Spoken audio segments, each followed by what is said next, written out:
We can use a ruler postulate as long as our line segment is horizontal or if it's vertical, because you can count. But if you have a line segment, like on the coordinate plane where it's diagonal, what we're going to do is we can't measure that because we don't have a straight line that's horizontal or vertical. What we're going to do instead is go back to something you learned in 5th grade, the Pythagorean theorem. Pythagorean theorem says the hypotenuse squared equals the leg squared plus the leg squared. So what I'm going to do is I'm going to turn this into a right triangle, and the one I want to find the distance of, that's where I'm going to use my Pythagorean theorem. So let's apply that to question 3.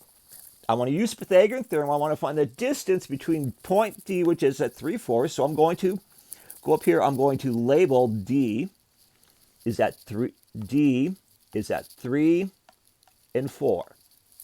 And then I'm going to label E, which is at -2 and -5.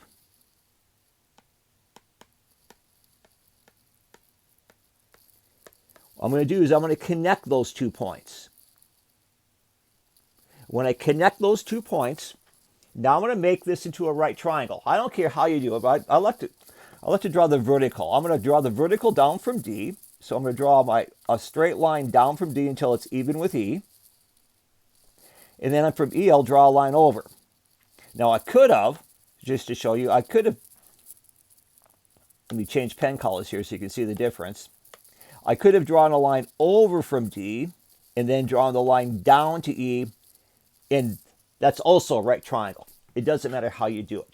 Now, because we have some horizontal and vertical lines, we can count.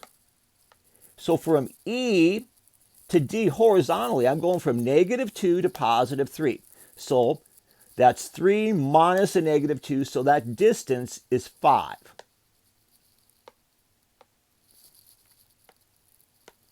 And then I'm going vertically. I'm going from +4 to -5. So 4 minus a -5, that's 9. You can just count also. Now we're going to use Pythagorean theorem.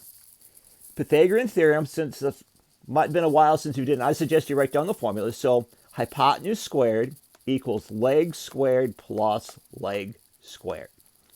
Well, I don't know the hypotenuse, so I'm going to solve for that. So one of my legs is 9, so I'm going to say 9 squared. The other leg is 5 plus 5 squared. Notice they're interchangeable. I could have written 5 squared plus 9 squared and got the same answer. So C squared, 9 squared is 81. 5 squared is 25. So 81 plus 25 is 106. Now notice, that's the hypotenuse squared. That's not the answer. I would take the square root of both sides. So I get C as the exact answer is the square root of 106. But notice on my directions here, I want to find the distance to the nearest 10th. So I'm going to use my calculator. Let's see if I have that one opened. And it doesn't look like I appear to have it open.